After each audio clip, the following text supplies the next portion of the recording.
आपका ये पहला क्वेश्चन दिया गया है, टोटल कितने मूल क्वांटिटी है। यानी मूल क्वांटिटी का अर्थ होता है राशि, यानी मूल राशि आपसे पूछ रहा है कि मूल राशि कितने हैं। यानी क्वांटिटी का अर्थ क्या होता है, राशि होता है। तो आपसे प्रश्न में दिया गया है कि टोटल कितने मूल राशि है, ये कितने फंडामेंटल राशि पूछे, तो इसका सही आंसर जो हो जाएगा आपका 7 होगा।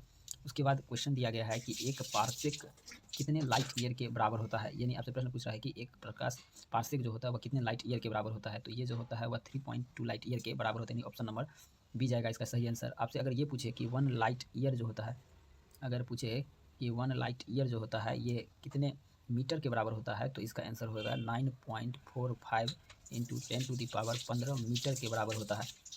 अगर ये आपसे प्रश्न पूछेगा कि जब एक लाइट ईयर में कितने मीटर के बराबर होता है, तो ये 9.45 इंटू 10⁻15 मीटर के बराबर होता है।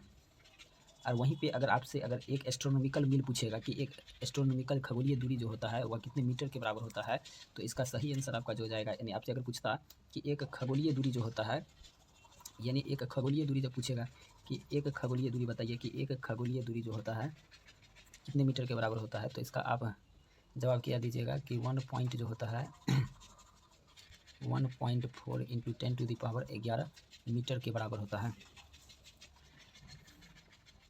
उसके बाद चलिए हम लोग आगे अगले प्रश्न पर डिस्कशन करते हैं।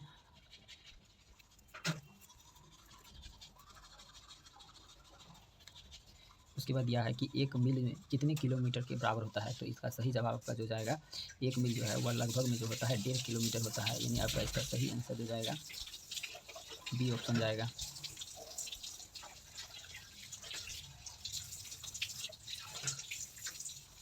इसका जो सही आंसर है क्या जाएगा, बी ऑप्शन जाएगा। चलिए आप जो है हम लोग जो है यूनिट एंड डायमेंशन को हम लोग विस्तार से पढ़ते हैं। ठीक है, यूनिट एंड डायमेंशन से हम लोग प्रश्न को डिस्कशन करेंगे।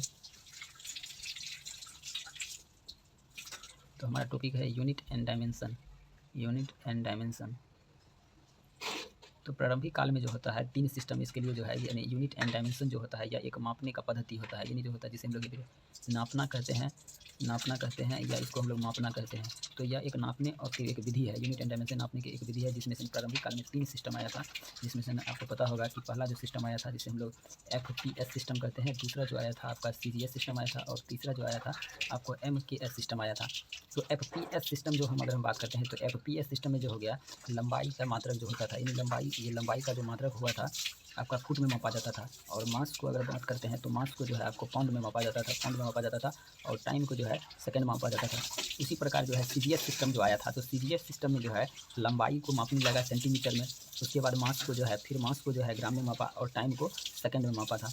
फिर इसी से जब बड़े यूनिट के मापने की ज़रूरत हुआ तो उसमें MKS सिस्टम आया था। इसमें जो हम लोग लंबाई को जो है मास में मापते हैं, यानी जो हमारा लंबाई जो होता है उसको जो होता है मीटर में मापते हैं।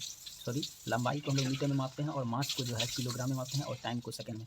तो आप कॉमन यहाँ पर एक चीज़ आप यहाँ पर देखिएगा कि यानी टाइम के जो है, ये टाइम जो देख रहे हैं, टाइम यहाँ पर भी टाइम है, यहाँ पर भी टाइम है, और यहाँ पर भी टाइम है। तो तीनों में जो है टाइम का मात्रक क्या है, सेकंड है। तीनों में जो है तीनों मात्रक में आया था टाइम का मात्रक क्या है, सेकंड। किंतु यहाँ पर जो है FPS सिस्टम में जो लंबाई का मात्रक हो गया वो फुट हो गया, यहाँ लंबाई का मात्रक सेंटीमीटर हुआ, और यहाँ लंबाई का मात्रक क्या हुआ, मीटर हुआ। यानी इससे ये पता चलता है कि जब हमें छोटे चीज़ों की मापना था तो हम लोग उसे फुट में मापते थे, उससे अगर थोड़ा बड़ा हुआ तो उसके हम लोग सेंटीमीटर में गए, और फिर उससे बड़ा आया तो उसको मीटर में मापे। और इसी MKS सिस्टम का अब एक नया वर्जन आया है, तो उस पर हम लोग डिस्कशन करते हैं।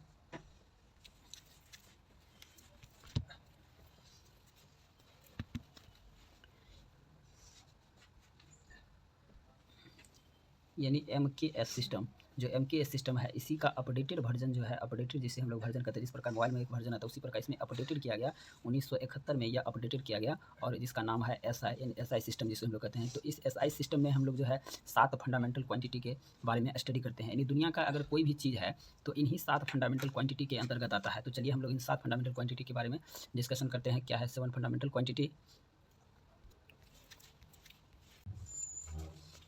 तो MKS सिस्टम में जो है, और इसी का एक नया वर्जन आया था SI सिस्टम। तो SI सिस्टम जो है ये आया था 1971 में आया था, जिसमें टोटल 7 फंडामेंटल क्वांटिटी 7 है। जिसमें से अगर हम पहला 7 फंडामेंटल क्वांटिटी में अगर हम पहला बात करते हैं, जिसमें से लेंथ आता है। दूसरा अगर हम बात करते हैं तो दूसरा अगर हमारा फंडामेंटल क्वांटिटी में आएगा लेंथ, मास, और तीसरा फंडामेंटल क्वांटिटी आएगा टाइम आएगा। चौथा आपको टेम्परेचर आएगा। पाँचवा अगर हम बात करें तो अमाउंट ऑफ सब्सटेंस का मतलब होता है पदार्थ की जो मात्रा होती है, अमाउंट ऑफ सब्सटेंस है, इंग्लिश में कहते हैं अमाउंट ऑफ सब्सटेंस कहते हैं, पदार्थ की मात्रा होता है। उसके बाद ज्योति तीव्रता होता है, ज्योति तीव्रता यानी लुमिनियस इंटेंसिटी होता है। और एक होता है आपका करंट, यानी सातवां हमारा जो होता है करंट होता है, जिसे इंग्लिश में हम लोग क्या कहते हैं, धारा।